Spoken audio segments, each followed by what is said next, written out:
horribly addicted to smoking now at this point.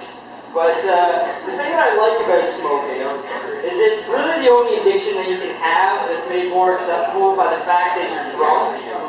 It's more socially acceptable when you're drunk and you're chain smoking. You can't really get drunk and then start shooting up heroin and have everyone, kind of say, it's okay, yeah, I'm addicted to heroin, but only when I'm drunk. But I try and take this, this life lesson that I've learned about smoking and try and implement it into my life. And so I was applying for a job the other day, and I was like, well, what else can I get away with if I say that, I only do it when I'm drunk? So I was applying for the job, and there's a little questionnaire, and one of the things that was on there was like, do you have a criminal record? So I wrote in, only when I'm drunk. And then there was like,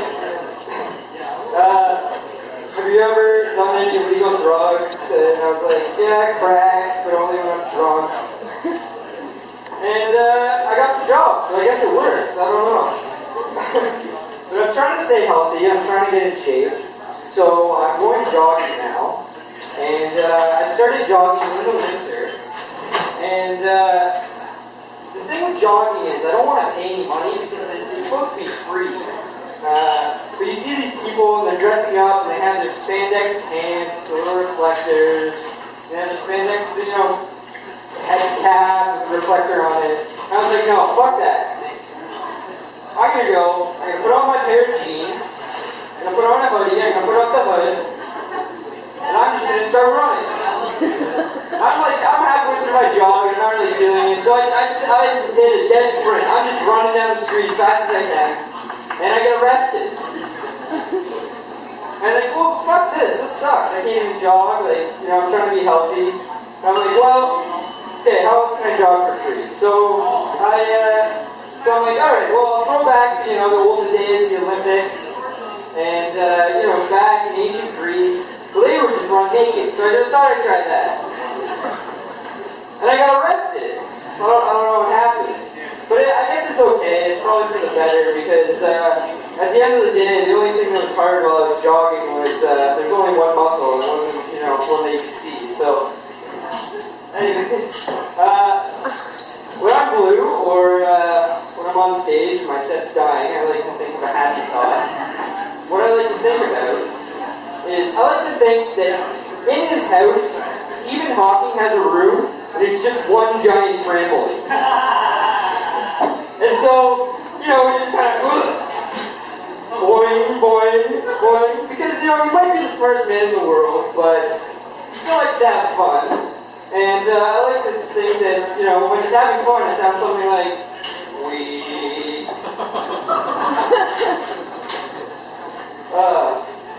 So I recently moved in with my girlfriend, and it's going pretty good. I mean, living with the girl is nice, the room is clean, and there's these nice scented candles everywhere, it smells great. It's a little cramped, but it's cozy, it's nice. But I am concerned, I'm a little anxious, because I'm not sure how she feels about the whole thing. So I'm hoping when I get home, I'll work up the courage to crawl out from under the bed and introduce myself. I think it's she doesn't know yet. But no, seriously, I did move in with my girlfriend. And she was feeling really down one day, she was on her period, and she's like, Harrison, you have to go buy me tampons. And I was like, fuck, this is going to be a trip, I don't know what to do. So I'm like, okay, so I go to the Shoppers, and I get in there, and I go to the grocery aisle first, because I want to be, conspicuous about this whole purchase.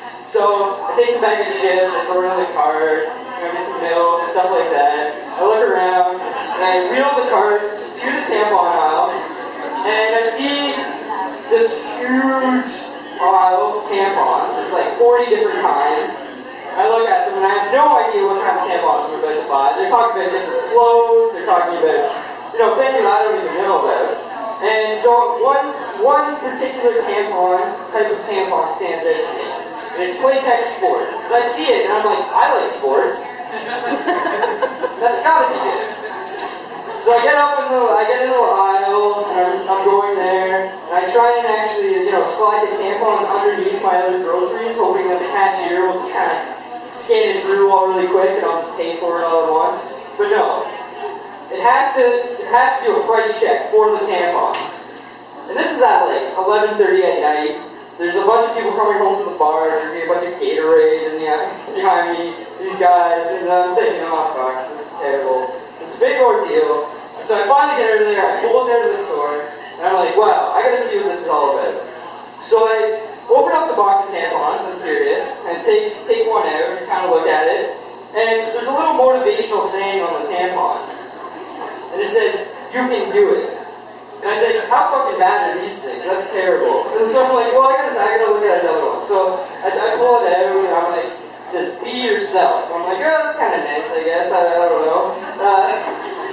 There's another one, be strong, just get in there. And I'm like, wow, that's a little strange for a tampon. So I have this $1 million idea. I started thinking, they should put these motivational sayings on condoms, because I would love to open up a box of condoms and just pull it out, and it's like, be yourself. And I'd be like, oh, that's nice. I will be. Or, be strong. I'd be like, yeah. Yeah. Or just get in there. I don't know who's that one's for, but condoms are, a good thing, and it brings me back to my days in sexual education when I was in high school and even earlier on in elementary school. And so I kind of, I think back to the time where they would have you put the condom on the banana. So they take this condom, they put it on the banana. But now they're teaching sex ed at younger ages now, like ages, I don't know, probably not 4 and 5, that's a little young, but like 6, 7, 8. You look at these condoms, and you think, are they still using the banana? Because if they are, that has to be killing that 8-year-old self-esteem. When he looks at the condom, he looks at himself, he looks at the banana and thinks, this is just not going to happen. And it's really weird though, because they always use fruit or like vegetables as like a prop to teach kids how to use condoms. And I always thought that was particularly strange because my sex ed class was in the morning and right before lunch actually.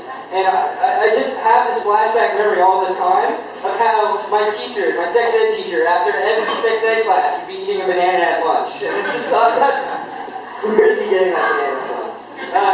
So that's all my time. Thank you, you've been a good audience.